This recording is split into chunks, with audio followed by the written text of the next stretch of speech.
It was just another Wednesday morning, the kind where life feels both ordinary and strangely quiet. I was late for work again, balancing a steaming cup of coffee and my phone as I rushed into the little cafe on 7th Street, the one I always stopped by before work. The bell above the door jingled as I stepped inside, greeted by the familiar aroma of roasted beans and warm pastries. I smiled at Nora, the barista who always remembered my order, a caramel latte, extra foam. "Running late again, Anna?" she teased. "As always," I replied with a small laugh. I set my bag down, ordered my drink and pulled out my wallet to pay. It was an old brown leather one, a gift from my mom before she passed away. I never thought much about it beyond its sentimental value. After grabbing my drink, I hurried out, weaving through the morning crowd, thinking only about the mountain of emails waiting for me at the office. I didn't notice until much later that my wallet wasn't in my bag anymore. At first, I didn't panic. I assumed it was in the car, maybe on my desk at home, but when I checked, it wasn't there. That familiar sinking feeling began to crawl through my chest. I raced back to the cafe, hoping someone had turned it in. "Hey, Nora, did anyone find a wallet here?" "Brown leather." She looked around the counter, even checked the lost and found box. Nothing. I felt my stomach drop. Inside that wallet wasn't just money or cards. It was a small photo of my mum, the last one we ever took together before she got sick. That photo meant everything to me. Nora must have noticed the panic in my face. "Hey, don't worry. Maybe someone picked it up to keep it safe." I nodded, trying to smile. But inside I was unravelling. That night I went home defeated. I cancelled my cards, called the DMV, tried to distract myself with TV, but I kept seeing my mum's smile in that photo. The way she had tucked her arm around me. It wasn't about losing a wallet. It was about losing a memory. 2 days later, something strange happened. I received an envelope in the mail. No return address, just my name written in neat cursive. Inside was my wallet. Every card, every receipt, even the photos, they're all untouched. But there was something else. A folded note that read, "You dropped this. I hope you're doing okay." There was no number, no address, nothing. Just that one letter, J. It was simple, almost old-fashioned, but something about it felt deeply personal. Who was J? I started visiting the cafe more often, hoping maybe I'd recognize someone. Days turned into weeks. Every time I walked in, I scanned the room, looking for someone who looked like they might care enough to send back a stranger's wallet. It was silly, I knew that. But curiosity mixed with gratitude, and a strange pull I couldn't explain, kept me searching. Then, one morning it happened, I saw him. He was sitting by the window, a tall man in a worn denim jacket, sketching something in a notebook. When he looked up, our eyes met, and for a moment I felt an odd sense of recognition. I don't know why, but I walked over. "Hey, sorry to bother you, but..." "Have we met before?" He smiled softly.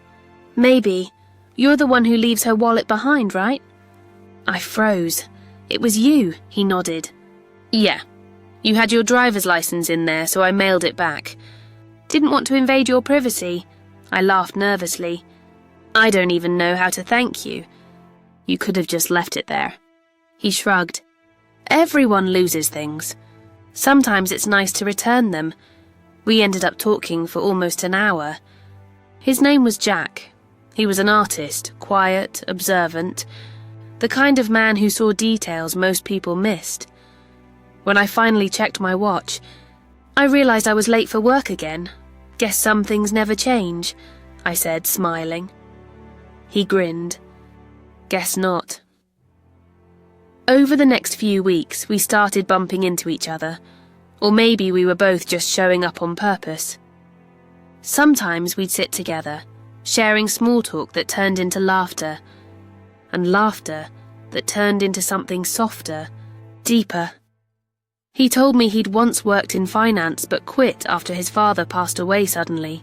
Money made everything ugly, he said quietly. So I started drawing again.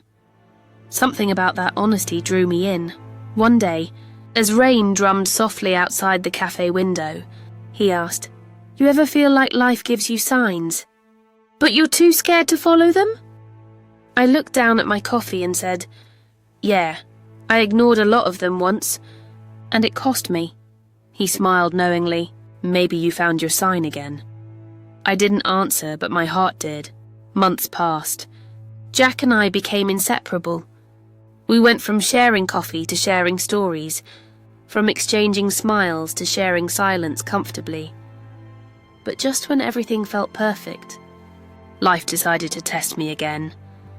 One evening, I went to surprise Jack at his studio.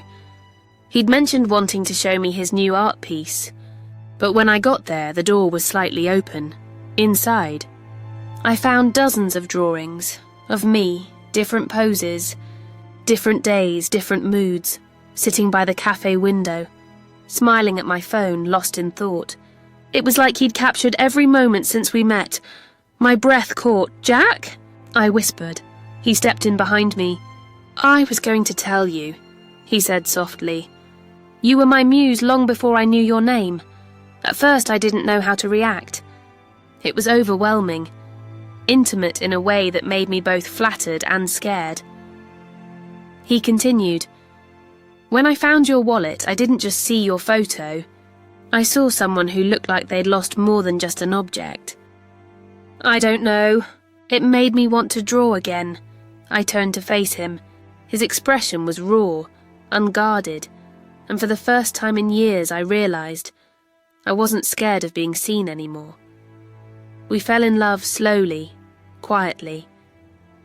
There were no fireworks, no grand gestures, just warmth, comfort, and the feeling of being understood. But life, as it always does, had one more twist in store. One morning, Jack didn't show up at the cafe. Then another day passed, and another. His phone went straight to voicemail. Worry clawed at me until I finally went to his studio. It was empty. A few days later, I got a letter. "I'm sorry, Anna, I didn't mean to disappear. I've been diagnosed with something most serious. I didn't want you to see me like this. Please don't look for me. Jay."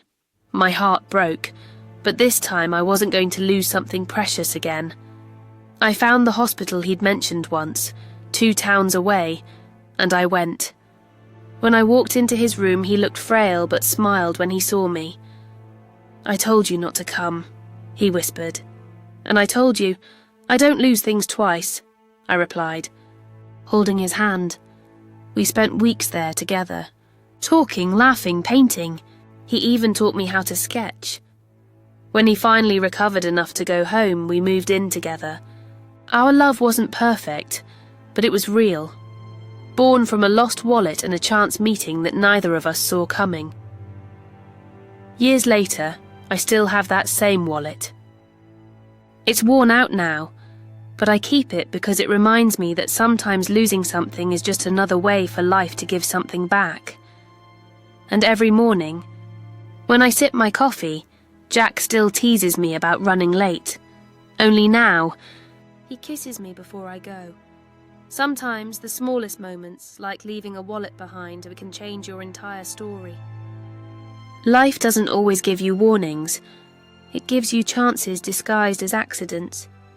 If this story touched your heart, make sure to subscribe to Echoes from Her for more real, emotional stories about love, loss, and unexpected miracles. Sometimes, all it takes is one moment and to change everything.